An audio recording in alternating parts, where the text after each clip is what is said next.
Here's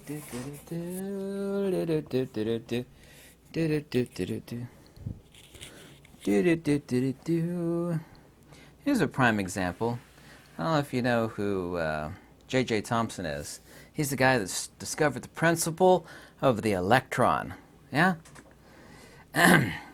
Except there's no such thing as an electron particle. That's not my opinion. However, it is. Actually, it's not an opinion. It's a fact. But J.J. Thomson specifically said an electron principle. Yeah? Not an atom like a rolling BB. Yeah? I don't have any BBs laying around here, like little magnetic balls all over the place, however. He said was one unit of dielectric inductance. Nikola Tesla said there's no such thing as an electron particle. Charles Brodie Steinmetz, Oliver Heaviside, Eric Dollard, a few others. It's completely ludicrous. However, if you're an atomist, everything is a particle. If you're a hammer, everything is a nail. Here's an old saying that seeing is believing. Yeah, talking about scientists today. Talking about the hubris of academia, because these are the people that write books, and these are the people that unintelligent people believe in. Well, he's a scientist, got a PhD in physics. Oh, that's wonderful. Yeah. Here's another fact. There has never been a point in time in history, never has, and today is no different, where scientists were completely convinced of the properties of Natura naturans, or Mother Nature. Yeah? Completely convinced. This is the way the world works. Cosmic mechanics, if you will. We could talk about physics, cosmic mechanics, tomato, tomato.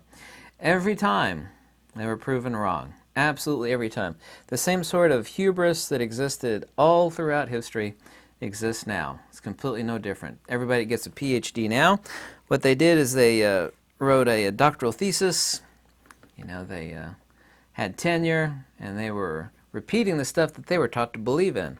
That's the way it works.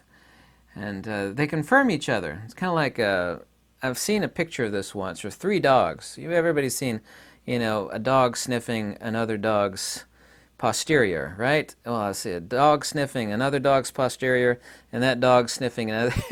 That's what peer review is, and that's how one gets to be a doctorate. I have a PhD in physics and astrophysics. Yeah, isn't that nice? These people are not seekers of truth, fact, and wisdom. They are eschewing and repeating the stuff that they were taught to believe in. Seeing is believing. Yeah, we've all heard this saying all throughout our lives. I've heard it God knows how many times. Seeing is believing. I'm pretty sure you know about this, but illusionists actually make a job out of the fact that seeing is believing. There's that word, belief. Yeah, I believe, and you're not your beliefs. And beliefs are almost never connected to the truth. Yeah? Almost never. Seeing is believing. Because illusionists make their money off of confusing human sensory input. They're illusionists. And so seeing is believing, this is true, but believing is not fact, truth, logic, and it is certainly not wisdom. And descriptions are not explanations, but we'll get to that in a second here. Observation and discovery are one thing. Understanding and explanation, of course, are another. Current math and descriptions are not explanations. There is no math in nature, by the way. Everything in nature works off of pressure mediation. Yeah, force and motion, inertia and acceleration, centrifugal divergence, centripetal convergence. Yeah. All primary principles of nature, i.e. natura naturans, or you could say cosmic mechanics. You don't have to say Mother Nature. You said it's cosmic mechanics. This is not my opinion, it's a fact. All primary principles of nature or cosmic mechanics are unexplained by all branches of what we call science today. Absolutely everyone. Light, energy, and fields. All phenomena, waves, speed, force, and lines. We call this circular concept reification. And I've actually had this debate with a few academics, and I've been debating it now for, as well as countless other things, like polytranslations and whatnot. You'll ask them, say, well, what's a field? This is a serious question, and the most simple questions are the ones they can't answer because no branch of science has ever defined field. They have never defined the word energy either, and they don't have no idea what light is. You ask them very simply like a child would. Well, what's a field? Well, fields are lines of force. By the way, the Maxwellian field equations never define a field. These simple equations of James Clerk Maxwell actually express a field with a vector over a period of time with a given result, such as joules, watts, volts, so on and so forth. You ask them what a field is. They say, well, it's lines of force. And so what do you mean? Lines, there's no lines in nature. And by the way, there's no straight lines in nature either. All lines in nature are curvilinear. There's not a single straight line in nature. And there's a reason for that, but that's a matter for another video, of course. Lines of force. Well, a force is not a thing, just like a wave is not a thing. A wave does not exist. A wave of what, a wave is what something does, not what something is. But they talk about force. A force of what, by what, and upon what. So there's no such thing as force. As a principle, as a noun, doesn't exist. Of course, force is a noun in the dictionary, but it is not a principle. It is not a thing. It has no essa. There's no essence to force. Force is an expression of something by something upon something else. So, and they have this circular, it's called circular concept reification. It sounds complicated, but it's not. You use one absurdity to support another absurdity, and when you ask about that absurdity, you express it again, and the whole thing comes full circle. Well, what do you mean lines of force? There's no lines in nature, and line is not a thing. It's this concept that human beings create, like shadows and emptiness and waves. Because a shadow is not a thing. Shadow is an absence of light. Emptiness is not a thing either. It's purely a concept of human beings. There's no such thing in this universe as emptiness, and I've explained that many, many countless times. Please don't ask me to do it here, because it'd take a few minutes. So, lines of force. We've already eliminated lines, and we've eliminated force. Well, I'll say, well, what is it? Well, it's energy. It's an energy expression. Well, these people can't define energy either, so what do you mean by energy? And when human beings think about energy, they actually think about the loss of energy. Something is releasing energy. Like if someone sees a nuclear blast, for example, the giant mushroom cloud, that's not energy, that's the impotency of energy. Energy would be that softball-sized lump of plutonium or fissionable U-238 uranium. So human beings always have everything upside down and backwards, as is typically the case. So they engage in this circular concept reification. They don't understand. And that's okay, actually. Not understanding is wonderful to a point, but nobody goes looking for the answer. And this is really, really important, and no one ever talks about it. No one ever goes looking for the answers to things that they think they already know the answer to. Nobody. Like there's a million great questions in metaphysics, but somebody that's a religionist, my little book says so-and-so, chapter and verse, bada bing, guru, bada bing. They don't go looking for the answers. They don't want to understand these important things because, well, I got my book and that's what I believe in. There we go again, once that horrible word belief. I believe because the book said, the good book says, well, isn't that nice? So you don't actually understand the answer, nor do you ask yourself the answers to these great questions. And scientists are no different than religionists. They're not. Not only they're repeating the stuff they were taught to believe in, they don't ask themselves any questions because I already know that. Because I was taught that, and that's why I have a PhD. I know how it works. They see and they discover. Sometimes things are discovered accidentally. Sometimes they're invented.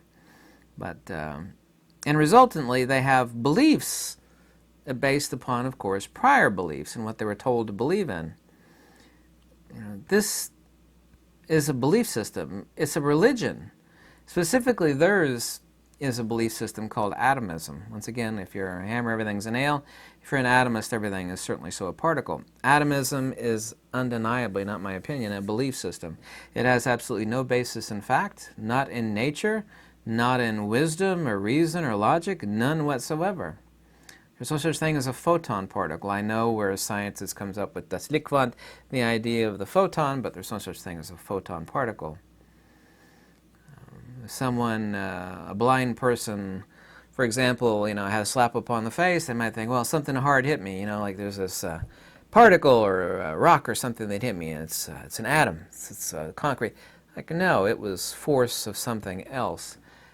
These ignorances, they build upon each other, and this is what human beings are taught to believe. Well, go home and memorize chapters 20 through 30, We're going to have a multiple guest test tomorrow, and if you want to be confirmed and get into the program for a doctoral position, you have to interpret and agree with the stuff that you're told to believe in. Not have independent thought for yourself, like maybe this stuff is wrong, because every epoch in human history, every branch of science has always been proven wrong.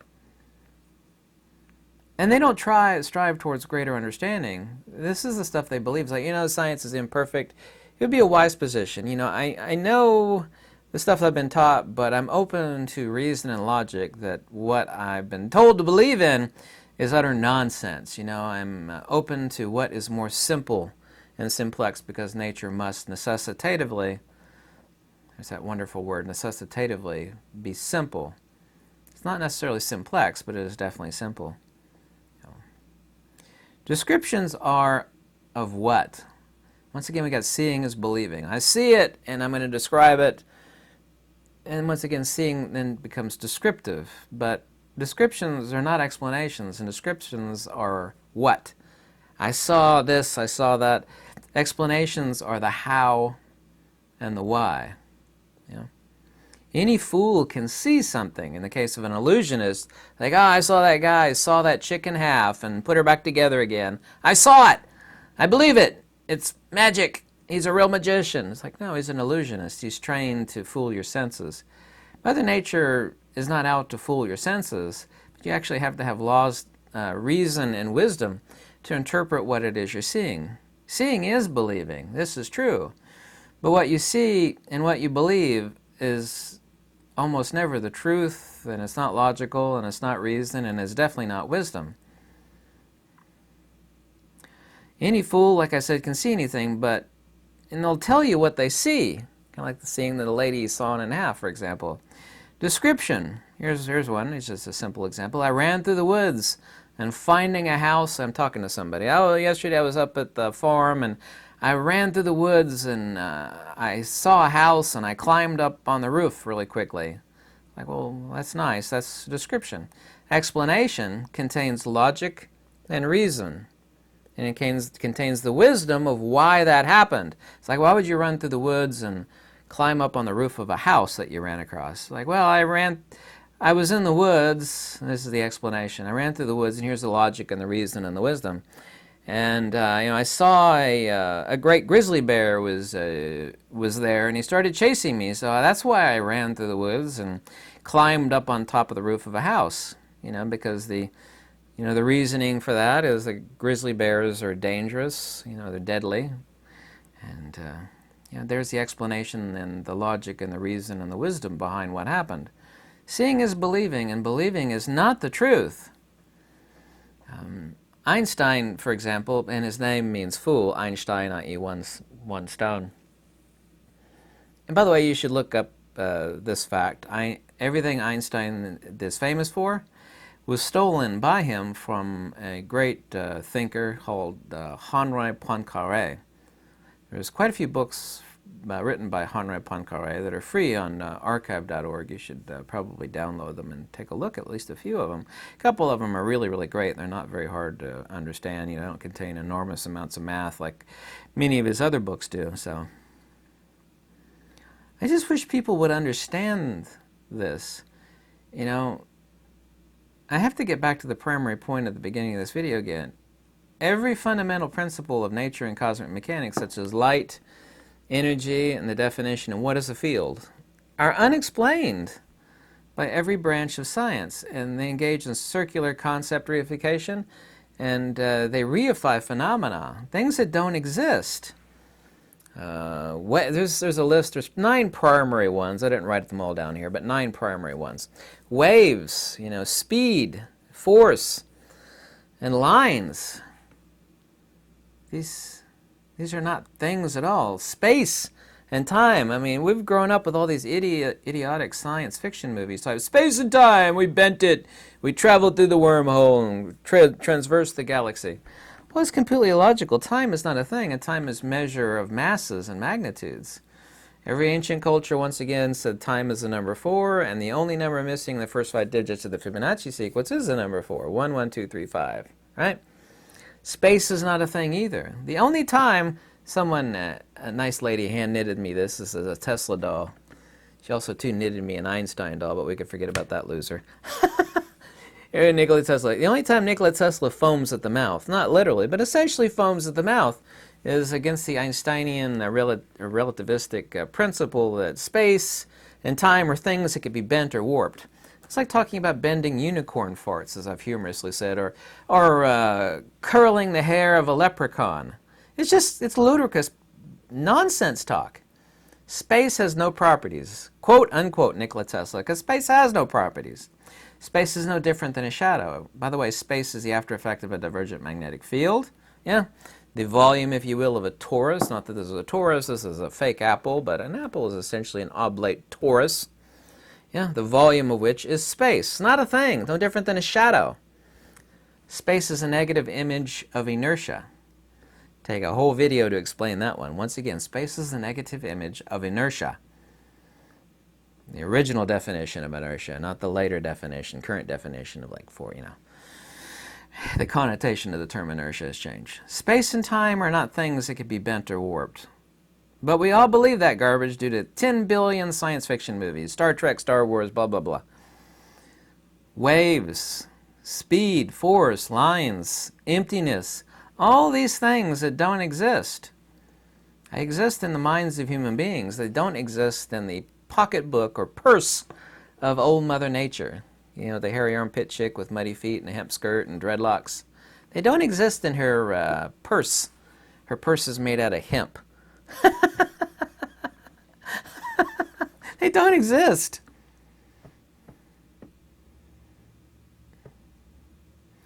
I spent a great deal of lifetime figuring out what fields are, figuring out what magnetism is. I wrote a free book on it, by the way. The link is below in the description.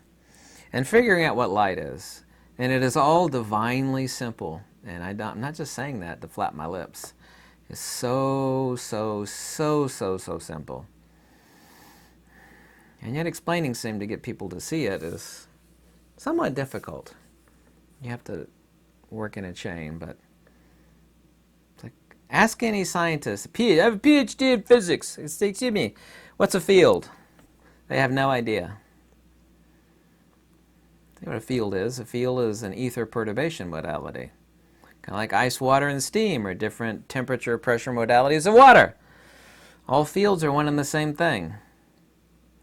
Magnetism is a dielectric field. Loss of energy or inertia. So-called gravity is non-point source mutual mass acceleration.